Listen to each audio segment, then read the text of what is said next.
বন্ধুরা এমএস এক্সেলে যে কোনো কাজ করার সময় যে ফাংশন বা ফর্মুলা বা আপনারা যে অপশনগুলো ব্যবহার করেন সেগুলো কোনো না কোনো ট্যাবের মধ্যে থাকে।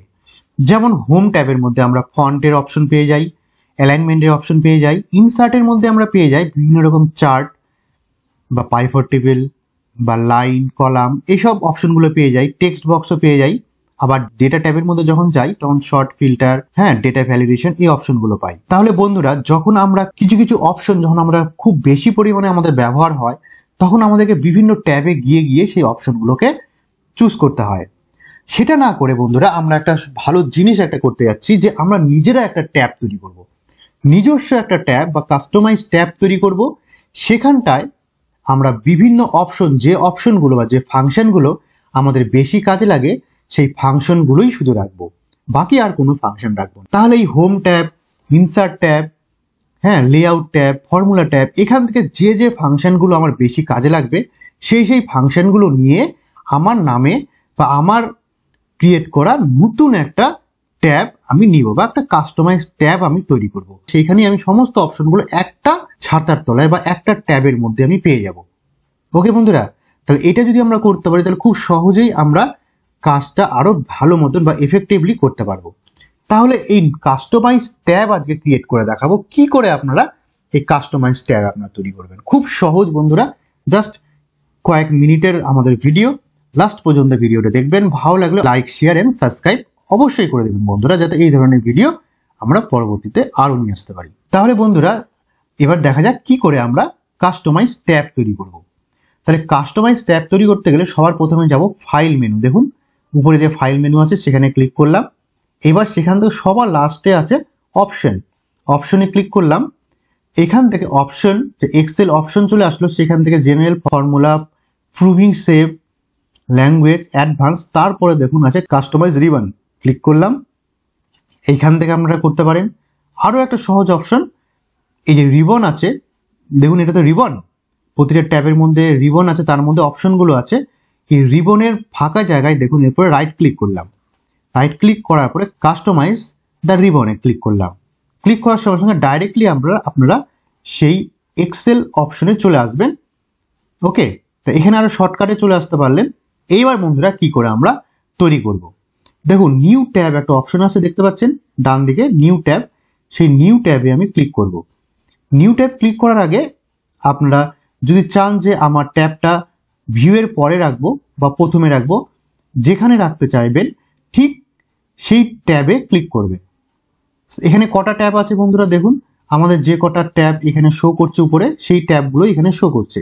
আমি চাচ্ছি ভিউয়ের পরে রাখবো, তাহলে আমি ভিউয়ের এই জায়গাটাতে সিলেক্ট করলাম। করার পরে এবার নিউ ট্যাবে ক্লিক করলাম।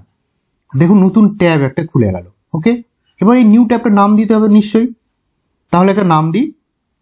তাহলে নিউ ট্যাবের ঘরে ক্লিক করলাম, করার পরে এবার রিনেমে গিয়ে আমি দিলাম মাই ট্যাব, মাই ট্যাব, আমার ট্যাব, তাই জন্য মাই ট্যাব দিলাম। বন্ধুরা এবার আমরা গ্রুপ তৈরি করব। বন্ধুরা গ্রুপ জিনিসটা কি আপনারা জানেন যে প্রতিটা ট্যাবের আন্ডারে যে ফাংশনগুলো থাকে, ফাংশনগুলো এক একটা গ্রুপের মধ্যে থাকে। দেখুন এই যে ফাংশনগুলো দেখতে পাচ্ছেন বিভিন্ন রকম, এই ফাংশনগুলো ফাংশন লাইব্রেরি গ্রুপের মধ্যে আছে। ডিফাইন নেমের মধ্যে, এই গ্রুপের মধ্যে এই ডিফাইন নেমের বিভিন্ন অপশনগুলো আছে। এইখান থেকে দেখুন ফর্মুলা এডিটিং এর গ্রুপে আছে, বিভিন্ন রকম গ্রুপ তৈরি করা আছে। এক একটা গ্রুপের মধ্যে কিছু ফাংশন আছে। তো আমরা কি করব, আমাদের নিউ ট্যাবের মধ্যে আমরা গ্রুপ তৈরি করব। তো নিউ গ্রুপ বলে একটা অলরেডি বাই ডিফল্ট তৈরি হয়ে আছে। তাহলে এই গ্রুপটার নাম আমি চেঞ্জ করব। এখানে আমি এই গ্রুপটার নাম দেবো ফরম্যাটিং। তাহলে রিনেমে ক্লিক করলাম, আগে এটা সিলেক্ট করার পর রিনেমে ক্লিক করলাম, এটার নাম দিলাম ফরম্যাটিং। ওকে, ওকে করলাম। এবার এই ফরম্যাটিং গ্রুপের মধ্যে আমি কি কি রাখবো, কি কি অপশন রাখবো, চলে যাই আমি অপশনগুলো। তার মানে আমি হোমের মধ্যে থেকে কিছু কিছু অপশন রাখবো যেগুলো আমার সবচেয়ে বেশি ব্যবহার হবে। এই অপশনটাতে ক্লিক করলাম, চুজ কমেন্ট ফ্রম, এখান থেকে অল ট্যাবে ক্লিক করলাম। তাহলে এখান থেকে আমি হোম ট্যাবটা পেয়ে যাচ্ছি, হোম ট্যাবে ক্লিক করলাম। আচ্ছা, হোম ট্যাব থেকে আমি এবার চলে গেলাম ফন্টে ক্লিক করলাম। দেখুন আমি কি নিব, আমি এখান থেকে ফন্ট নিব। তাহলে এখান থেকে অ্যাড করলাম, দেখুন ফরম্যাটিং যে গ্রুপটা আছে আমার মাই ট্যাবের মধ্যে ফরম্যাটিং গ্রুপের মধ্যে ফন্ট নিলাম, আচ্ছা ফন্ট সাইজ নিলাম, ওকে, বোল্ড নিলাম, ইটালিক নিলাম, আন্ডারলাইন নিলাম, বর্ডার নিলাম, কালার নিলাম, ফন্ট কালার নিলাম, এই কটা অপশন আমরা নিয়ে নিলাম। ওকে, আর আমার প্রয়োজন নেই। ফরম্যাটিং গ্রুপ আমার কমপ্লিট হয়ে গেল, তার মধ্যে এই অপশনগুলো আমরা নিয়ে নিলাম। এবার এই ট্যাবের মধ্যে আরও একটা গ্রুপ নিব, ধরুন ইনসার্ট গ্রুপ নিব। তাহলে নিউ গ্রুপ ক্লিক করলাম, নতুন গ্রুপ একটা খুলে গেল। এখানে ক্লিক করার পরে রিনেমে ক্লিক করলাম। এবার এখানে নিলাম ইনসার্ট। তাহলে ইনসার্ট, সেই গ্রুপটার নাম দিলাম ইনসার্ট, আপনি যা ইচ্ছা দিতে পারেন। ওকে করলাম। তাহলে এখানে আর একটা গ্রুপ ওপেন হয়ে গেল। ওপেন হয়ে যাওয়ার পরে এইবার ইনসার্টের মধ্যে কি কি নিব, ইনসার্টের মধ্যে এবার ইনসার্ট থেকে কিছু কিছু অপশন নিব। ধরুন আমি সবগুলো নিব না, আমি কি নিব, টেবিল থেকে নিব পাইপট টেবিল। ওকে, নিলাম। এবার ইলাস্ট্রেশন, এখান থেকে আমি নিব পিকচার, দরকার নেই পিকচার নেওয়ার, আমি নিব শেপ, অ্যাড করলাম। স্মার্ট আর্ট অ্যাড করলাম, ব্যাস, আর এখান থেকে কিচ্ছু নিব না। এবার চার্টে চলে গেলাম। চার্টে গিয়ে আমরা insert column chart, insert line chart, insert bar chart, আর এতগুলো চার্টের আমার প্রয়োজন নেই, তাই জন্য আমি আর নিব না। তাহলে আমি এখানে সব তো রাখবো না বন্ধুরা, যেসব ফাংশন বা যেসব অপশনগুলো আমার খুব বেশি কাজে লাগে সেগুলোই নিব। তো আমি লিমিটেড নিব যেগুলো আমার ব্যবহার হবে।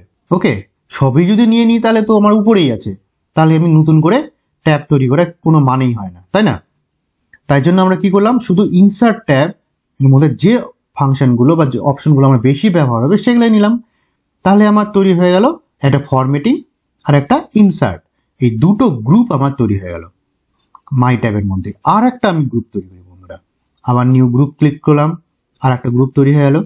এখানে ক্লিক করলাম নিউ গ্রুপের মধ্যে রিনেম করার পর এবার ডেটা অ্যানালিসিস বলে আরো একটা গ্রুপ নিলাম, ওকে করলাম। দেখুন ডেটা অ্যানালিসিস আর একটা গ্রুপ তৈরি হয়ে গেল। এখানে আমরা কি নেব বন্ধুরা, এখানে আমরা যে ডেটা ট্যাব আমরা ব্যবহার করি, যা ডেটা ট্যাব এক্সেলে আছে, তার মধ্যে আমরা বেসিক্যালি আমরা শর্ট এবং শর্টিং, এগুলো আমাদের খুব বেশি ব্যবহার হয়। Sorting, ascending, descending, sorting, filter, এইগুলো অপশন আমরা নিয়ে নিলাম। ওকে, আর কি করব, ডেটা টুলস থেকে আমাদের সবচেয়ে বেশি ব্যবহার হয় ডেটা ভ্যালিডেশনটা আমরা নিয়ে নিলাম। ওকে, আর কি করব, রিভিউ ট্যাবের মধ্যে আমাদের কোনো প্রয়োজন নেই, ভিউতে চলে গেলাম। ভিউ ট্যাবের মধ্যে উইন্ডোজে গেলাম, উইন্ডোজে গিয়ে ফ্রি স্প্যান, এই ফ্রি স্প্যানটা আমরা নিয়ে নিলাম।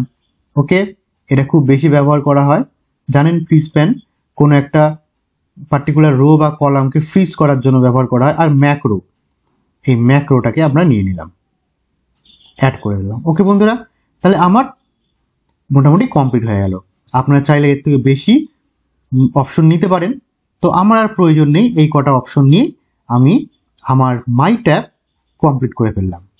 এবার ফাইনালি কি করব, এবার ফাইনালি ওকে বাটনে ক্লিক করব। ওকে বাটনে ক্লিক করলাম। তাহলে দেখুন বন্ধুরা, মাই ট্যাব, আমার নতুন ট্যাব বা কাস্টমাইজ ট্যাব তৈরি হয়ে গেল। এখানে আমার তিনটা গ্রুপ, যেটা আপনি দেখলেন, প্রথমে ফরম্যাটিং গ্রুপ, তার মধ্যে বিভিন্ন রকম ফরম্যাট আছে। ইনসার্টের মধ্যে পাইপট টেবিল, স্মার্ট আর্ট, আরো বিভিন্ন রকম লাইন চার্ট, কলাম চার্ট, এই চার্টগুলো আছে। সঙ্গে ডেটা অ্যানালিসিস আরও একটা গ্রুপ আমি করলাম, সেখানে শর্ট করার জন্য, ফিল্টারিং করার জন্য, data validation, freeze pane, macro.